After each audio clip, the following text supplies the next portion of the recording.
কেমন হয়েছে বাবাই? ভালো হয়েছে? ভালো আছো? Hi everyone, good morning. আমার আরও একটি নতুন ভিডিওতে সবাইকে জানাই স্বাগত। আজ বুধবার 7:30টার মতো বাজে, আর আমার সোনা আমার মিষ্টি হাসি আর চা দিয়ে আজকের ব্লগটা স্টার্ট করছি। আশা করছি তোমরা সবাই ভালো আছো, আমিও খুব ভালো আছি। তোমরা এটা এতক্ষণ বুঝতে পেরেছো যে আমি এখনও শ্বশুরবাড়িতে নিশ্চয়ই নেই, আমি বাপের বাড়িতে আছি। তো এইদিকে আমার মেয়েকে আমি খাওয়াচ্ছি, মুড়ি খাওয়াতে বসে পড়েছি। আর হ্যাঁ, আজকে একটু তাড়াতাড়ি বলতে গেলে উঠে পড়েছি, তো একটা কারণ আছে, তো তোমাদের ওটা বলবোই। ভিডিওটা দেখতে থাকো স্কিপ না করে, তো বুঝতে পারবে পুরোটা যে আমি কী জন্য আজকে তাড়াতাড়ি উঠে পড়েছি। যেহেতু বুঝতেই পারছো আমার মার শরীরটা ভালো নয়, এই জন্য একটু তাড়াতাড়ি করে উঠে পড়েছি। মেয়েকে খাইয়ে দাইয়ে আমি টাসনগুলো ধুয়ে নেবো এবার। তো বাসনগুলো ধুতে চলে এসেছি। কয়েকদিন ধরে আমার মার শরীরটা একদম ভালো নয়, তোমরা নিশ্চয়ই জানো সেটা। তো আর কি বলবো, আগের ব্লগে তো বলেছি যে আমার মায়ের শরীর ভালো নয়, তো তার জন্য তো আজকে আমার মাকে ডক্টর দেখাতে নিয়ে যাবে বাবা। তো যার জন্য একটু রান্নাবান্নার ব্যাপারও আছে, তো তাড়াতাড়ি করে রান্নাবান্না সারতে হবে, কাজবাজ সারতে হবে। আর তোমরা তো জানো আমার মেয়ে খুব দুষ্টু, তো তাকে সারাদিন সামলাতে সামলাতে আমার প্রায় আমার নিজের দিকেই দেখা হয় না। আমি কি করি, খাই দাই কি করি, আমি কিছুই আমার নিজের একটু খেয়াল রাখতে পারি না। আর বাদ বাকি সবার খেয়াল আমাকে রাখতেই হয়। জানো তো বাড়ির মেয়ে বা বউ হলে কতটা নিজের দায়িত্ব বেড়ে যায়।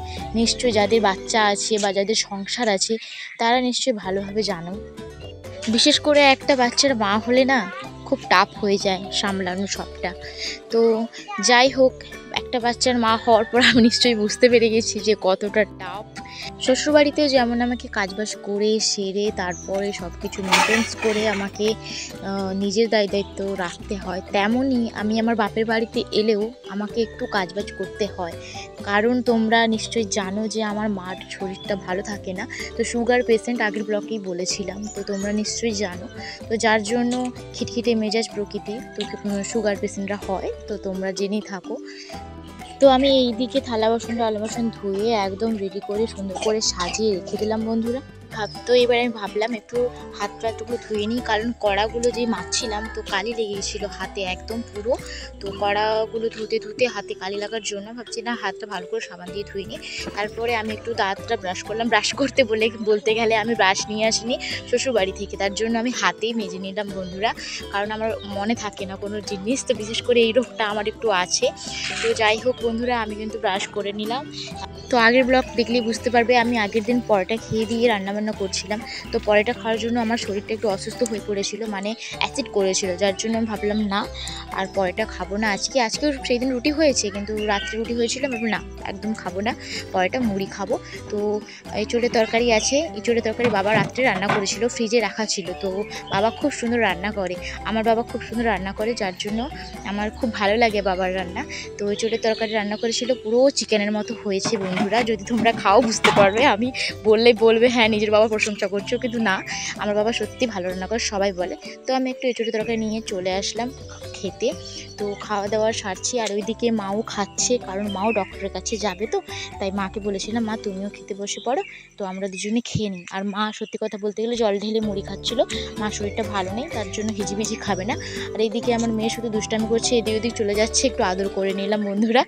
অনেকক্ষণ থেকে কাজবাজ করছি, তো মেয়ের সঙ্গে একটু খেলাও করতে পারছি না, একটু দিতেও পারছি না তাকে, যার জন্য ও একটু কষ্ট পাচ্ছে, ওই জন্য একটু ওকে আদর করে নিলাম। ওইদিকে আমার ঠাম্মা এসে ওকে শশা দিল, ও শশা খাচ্ছে, ওকে বলেছিলাম একটু মুড়ি খেতে, ও বলছে খাবো না।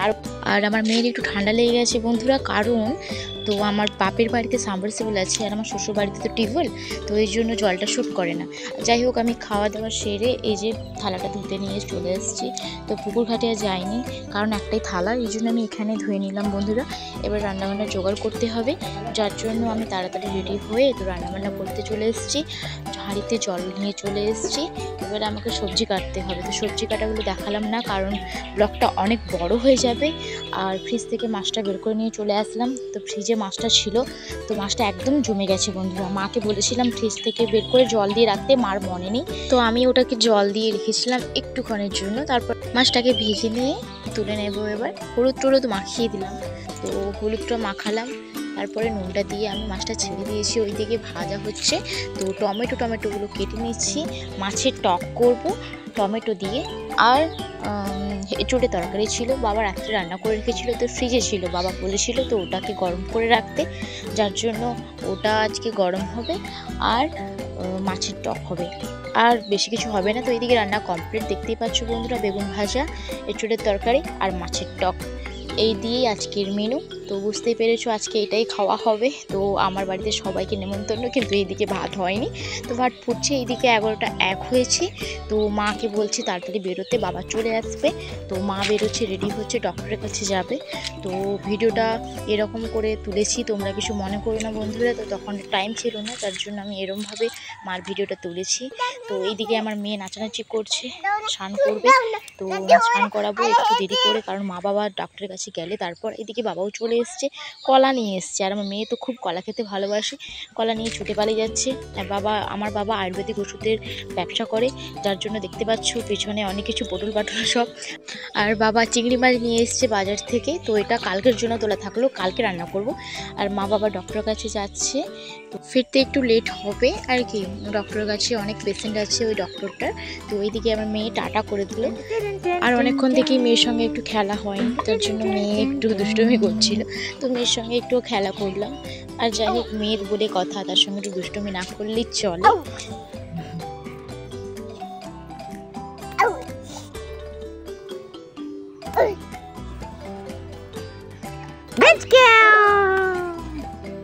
ওকে স্নান করাবো, কিছুতেই স্নান করবে না। মা চলো আগে একটু আমরা খেলা করি।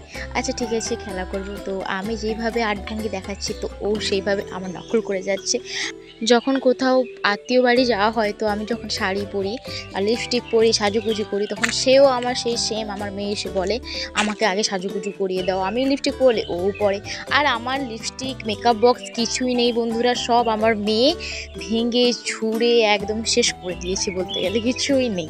আর ওর সব লিপস্টিক হাফ, বলতে গেলে হাফ হাফ, মানে লিপস্টিকের কোনো তুমি খুঁজেই পাবে না। লিপস্টিক বলতে লিপস্টিক নয়, অনেক রকমও দুষ্টমি করে, সেটা আজকে আর শেয়ার করলাম না, ছাড়ো। তো এইদিকে আমি চলে এসেছি, একটু মুখে আটা ময়দা মেখে, না গাইস একটু মাস্ক নিয়েছি। নিজের জন্য যত্ন নেওয়াটা একদমই হয় না শ্বশুরবাড়িতে বলতে গেলে, তো এই জন্য আমি একটু বাপের বাড়ি আসলে একটু স্কিন কেয়ার করি যখন তখন। তো মুলতানি মাটি আর মসুরের ডালের জলটা একটু রেখেছিলাম ফ্রিজে, ওইটা বের করে একটু মেখে নিয়েছি।